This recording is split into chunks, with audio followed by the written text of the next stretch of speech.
আজকের ভিডিওটা শুরু করার আগে না দুটো ডিসক্লেমার দিয়ে দিই। এক হচ্ছে, ধরুন আপনি ভালো গাড়ি চালাতে পারেন, কিন্তু আপনার বাড়িতে এমন একজন আছেন যিনি খুব একটা ভালো গাড়ি চালাতে পারেন না, নতুন ড্রাইভিং শিখেছেন। আবার এমনও হতে পারেন সেই মানুষটা লার্নার লাইসেন্স নিয়ে গাড়ি চালাচ্ছে, এবার তার পাশে আপনি বসেছেন ড্রাইভারের পাশের সিটে। এবার তাকে গাড়ি চালাতে দেখে আপনি বলছেন, এই স্টিয়ারিংটা ঠিক করে ধরো, এই ক্লাচে সবসময় পা রেখেছো কেন, ক্লাচটা ছেড়ে রাখো, অ্যাক্সিলেটার ঠিক করে প্রেস করো, গিয়ার ঠিক সময় চেঞ্জ করো, এইসব বলতে লাগলেন গাড়ি চালাবার সময়। কিন্তু সে কিন্তু পাজল হয়ে যাবে। আবার সেকেন্ড হচ্ছে কি, ধরুন বাম্পার টু বাম্পার ট্রাফিকের মধ্যে দিয়ে আপনার গাড়িটা চলছে, আপনি ড্রাইভারের পাশে বসে আছেন, কিন্তু ড্রাইভার আপনার এক্সপিরিয়েন্স ড্রাইভার, সেও কিন্তু অনবরত ক্লাচে পা রেখে দিয়েছে বাম্পার টু বাম্পার ট্রাফিকে। আবার সে যখন ব্যাক গিয়ার করছে তখনও ক্লাচে পা রেখে দিয়েছে। তো আপনিও বিরক্ত হতে পারেন যে কেন ক্লাচে পা রেখেছে, কিন্তু এই দুটো ক্ষেত্রেই ক্লাচে পা রাখার দরকার। কেন? কারণ প্রথম ক্ষেত্রে যখন আপনি ক্লাচে পা রাখবেন তখন আপনার কনফিডেন্সটা আস্তে আস্তে গ্রো করবে। একজন নিউ ড্রাইভার ক্লাচে পা রাখতেই পারে, ওভার দ্য টাইম চালাতে চালাতে সে যখন এক্সপিরিয়েন্স হয়ে যাবে ক্লাচ থেকে পাটা আপনা আপনি সরে যাবে, ঠিক আছে? আর সেকেন্ড কেসে ক্লাচে পা রাখতেই হবে, সে নতুন ড্রাইভার হোক কিংবা এক্সপিরিয়েন্স ড্রাইভার। হ্যাঁ, এরকম হতে পারে যে বাম্পার টু বাম্পার ট্রাফিকে হয়তো প্রচণ্ড এক্সপিরিয়েন্স ড্রাইভার হলে বা প্রচণ্ড অ্যাওয়ার্ড থাকলে সে ক্লাচ অনেক সময় অ্যাভয়েড করতে পারে, কিন্তু ব্যাক গিয়ার করার সময় ক্লাচে পা রেখে দিতেই হয়, সে যত এক্সপিরিয়েন্স ড্রাইভারই হোক না কেন। এবার এই হাফ ক্লাচ যেটা বলছিলাম সেইটা নিয়ে আমার একটা ডিটেলে ভিডিও আছে, সেই ভিডিওটা যদি না দেখে থাকেন তাহলে এখানে আই বাটনে ক্লিক করে দেখে নিতে পারেন যে হাফ ক্লাচের প্রয়োজনীয়তাটা কী। এবার আজকের ভিডিওতে কিন্তু হাফ ক্লাচ নয়, আজকের ভিডিওতে টপিক হচ্ছে যে আপনার গাড়ির যে ক্লাচটা সেটা সহজে আপনি খারাপ করবেন কি করে। হ্যাঁ, এটা একটু উল্টোভাবেই বলবো, কিন্তু উল্টোভাবে বললেও আপনি বুঝতে পারবেন যে কি করলে ক্লাচটা ভালো থাকবে। আমার গাড়ির ক্লাচটাও 70,000 কিলোমিটার চলে গেছে, হয়তো আরও 5-10 হাজার কিলোমিটার চলতে পারে, আমি জানি না কোথায় গিয়ে ক্লাচটা থামবে, কিন্তু এখনও ক্লাচটা চলছে। কোম্পানির যে ক্লাচটা 7 বছর হয়ে গেল চলছে। তো আমি আজকে বলবো যে কি করলে ক্লাচটা খারাপ হয়ে যেতে পারে। কিন্তু এত সহজে আপনি ক্লাচটা খারাপ করতে পারবেন না, কারণ ক্লাচটা খারাপ করতে গেলে ক্লাচের মেকানিজমটা আপনাকে একটু জেনে রাখতে হবে।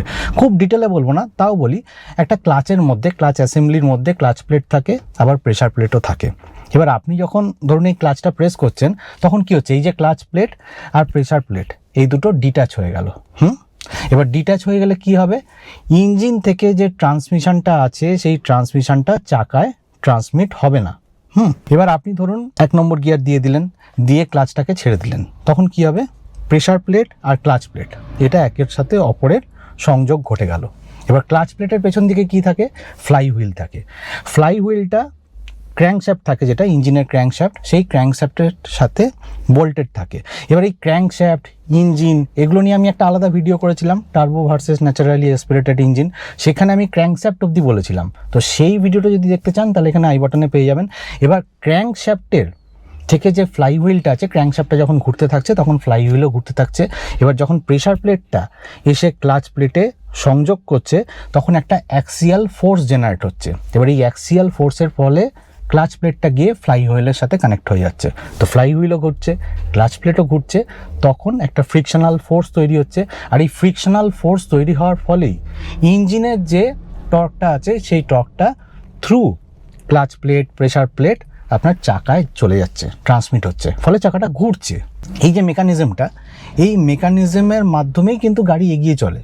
কিন্তু আপনাকে তো ক্লাচটা খারাপ করতে হবে, তাহলে এই ক্লাচ প্লেট, প্রেসার প্লেট এগুলো সব কিছু খারাপ করতে হবে। তো খারাপ করবেন কি করে? এবার আপনি ধরুন একটা লোকেশান, এ লোকেশান থেকে বি লোকেশানে যাচ্ছেন, রোজ যাচ্ছেন। এবার এই এ থেকে বি লোকেশান যাওয়ার পথে, মানে গাড়িটা স্টার্ট করা থেকে শুরু করে পৌঁছানো পর্যন্ত প্রত্যেকটা ক্ষেত্রে আপনি ক্লাচ খারাপ করতে পারেন। কিভাবে জানবেন? ধরুন সকালবেলা যখনই হোক না কেন, আপনি গাড়িটা স্টার্ট করছেন, যখন দিনের প্রথম স্টার্ট, তখন কি করলেন, আপনি ক্লাচটা প্রেস করেছেন গাড়িটা স্টার্ট করার পর।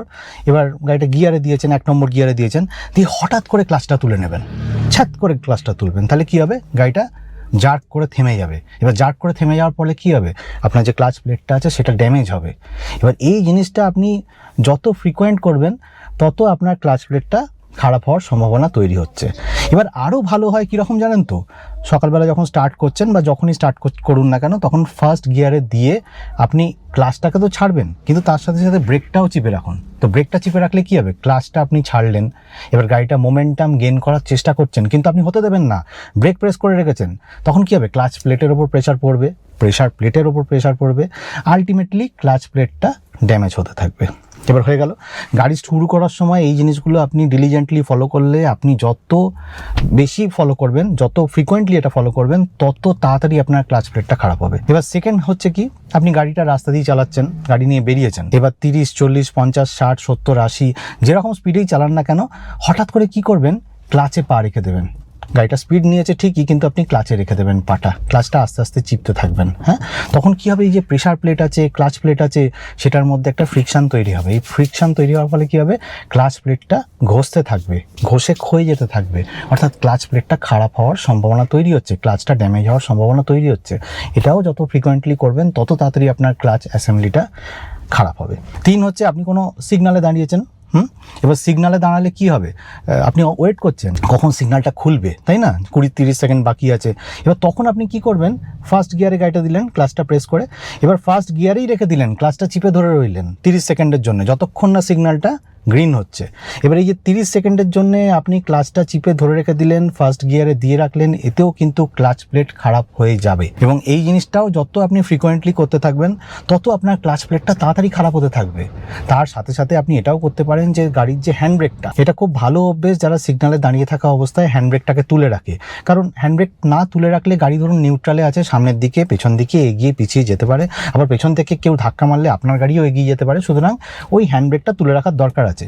আরও ভালো অভ্যেস হচ্ছে যে সিগন্যালটা যখন গ্রিন হয়ে যাচ্ছে, সেই সময় আপনি হ্যান্ড ব্রেকটা রিলিজ করে দিয়ে গাড়িটাকে এগোতে থাকবেন। তাহলে কি হবে, হ্যান্ড ব্রেকের উপর প্রেশার পড়বে না। কিন্তু সেটা আপনি করবেন কেন, আপনাকে তো ক্লাচ প্লেটটা খারাপ করতে হবে। সুতরাং আপনি হ্যান্ড ব্রেকটাকে তুলে রেখে দেবেন। তার ফলে কি হচ্ছে, হ্যান্ড ব্রেক তোলা অবস্থায়, মানে এঙ্গেজ অবস্থায় আপনি যখন গাড়িটা সামনের দিকে এগিয়ে নিয়ে যাচ্ছেন, তখন ক্লাচের ওপর প্রেশার পড়বে এবং তখন ক্লাচ প্লেটটা, প্রেশার প্লেটটা ড্যামেজ হওয়ার সম্ভাবনা আছে। তো এই হচ্ছে মোটামুটি ক্লাচ খারাপ করার নিয়ম। আরও অনেকগুলো নিয়ম আছে, সেগুলো একটু বলে নিই। সেটা হচ্ছে, ধরুন আপনার যে গাড়িটা আছে বাড়িতে, সেটাকে না মাঝে মাঝে লরি, মিনি বাস, এই সমস্ত heavy vehicle, diesel heavy vehicle যারা চালায়, তাদের দিয়ে চালাতে পারেন। কারণ এরা বেসিক্যালি গাড়িটা ভারী হয়, তো ওরা 2 নম্বর গিয়ারে গাড়িটা স্টার্ট করার একটা টেন্ডেন্সি থাকে। আমি বলছি না সমস্ত বাস ড্রাইভার বা যে ট্রাক ড্রাইভার আছেন তারা সবাই করেন, কিন্তু কোনো কোনো ক্ষেত্রে দেখা গেছে যে মিনি বাস বা ট্রাকের ড্রাইভাররা 2 নম্বর গিয়ারে দিয়ে ডাইরেক্ট গাড়িটাকে স্ট্যান্ড স্টিল অবস্থা থেকে স্টার্ট করছে। তো তাদের এইরকম গাড়িটা দেবেন, তবে দেখবেন যে 2 নম্বর গিয়ারে যখন সে ফ্রিকোয়েন্টলি গাড়িটাকে স্টার্ট করতে থাকছে, তখন আপনার ক্লাচ প্লেটটা ড্যামেজ হওয়ার সম্ভাবনা আছে, ক্লাচ প্লেট খারাপ হওয়ার সম্ভাবনা আছে।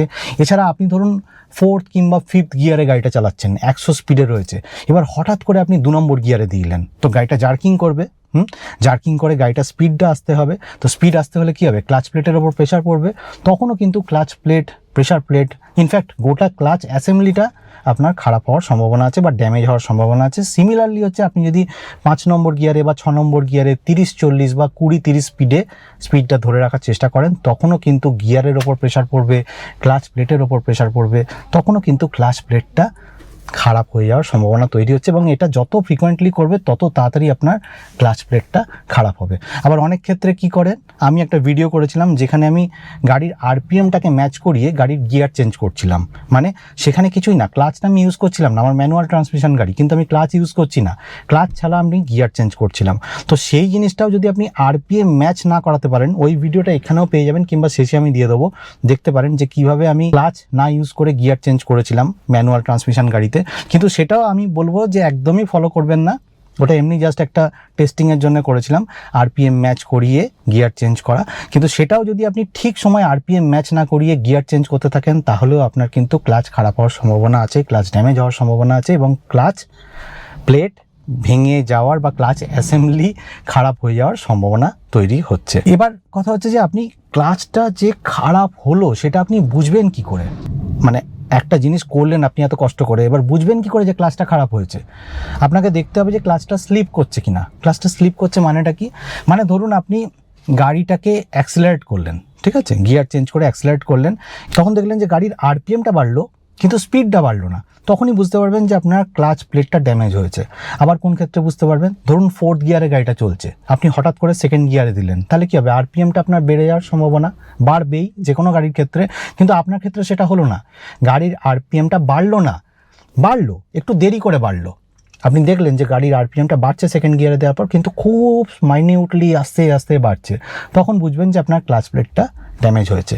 আবার কোন ক্ষেত্রে ড্যামেজ হয়েছে বুঝবেন, ধরুন গাড়িটা 4th গিয়ারে চলছে, এবার 4th গিয়ারে চলা অবস্থায় আপনি ক্লাচটা প্রেস করলেন, এবার ক্লাচটা প্রেস করে অ্যাক্সিলারেটরটা চিপে ধরে আছেন, ক্লাচটা প্রেস করলেন, এবার তখন দেখলেন যে গাড়ির আরপিএমটা উপরে উঠছে না, দেরি করে উঠলো, তখনও বুঝতে পারবেন যে গাড়ির যে ক্লাচ প্লেটটা আছে সেটা ড্যামেজ হয়েছে। আবার ক্লাচ প্লেট ড্যামেজ হয়ে গেলে কি হয়, গাড়ির যে গিয়ারটা আছে সেই গিয়ারটা চেঞ্জ করতে অসুবিধা হবে, কিংবা ক্লাচ প্যাডেল যেটা আছে সেই প্যাডেলটা হার্ড হয়ে যাবে। আবার যখন দেখবেন যে গাড়িটা স্টার্ট করছেন 1 নম্বর গিয়ারে দিয়ে, তখন দেখবেন গাড়িটা একটা জার ফিল হচ্ছে, তো তখনই বুঝতে পারবেন যে আপনার ক্লাচ প্লেট যেটা আছে সেটা সম্পূর্ণভাবে ড্যামেজ হয়ে গেছে এবং সময় চলে এসছে ক্লাচ প্লেটটাকে চেঞ্জ করার। তো আজকের ভিডিওতে এটাই বলার ছিল যে আপনার গাড়ির যে ক্লাচ প্লেটটা সেটা কি করে কত তাড়াতাড়ি আপনি ড্যামেজ করতে পারবেন এবং ড্যামেজ হয়ে গেলে আপনি বুঝবেন কি করে। তো ভিডিওটা যদি ভালো লাগে তাহলে লাইক, শেয়ার আর কমেন্ট করবেন। একটু ফানি ভিডিও, ঠিক এইটা উল্টোটা করবেন, কিন্তু এই জিনিসগুলো করবেন না যেগুলো আমি বললাম। আর যারা 4 হুইলার চালান তারা সিট বেল্ট পরবেন, যারা 2 হুইলার চালান হেলমেট পরবেন। খুব ভালো থাকবেন,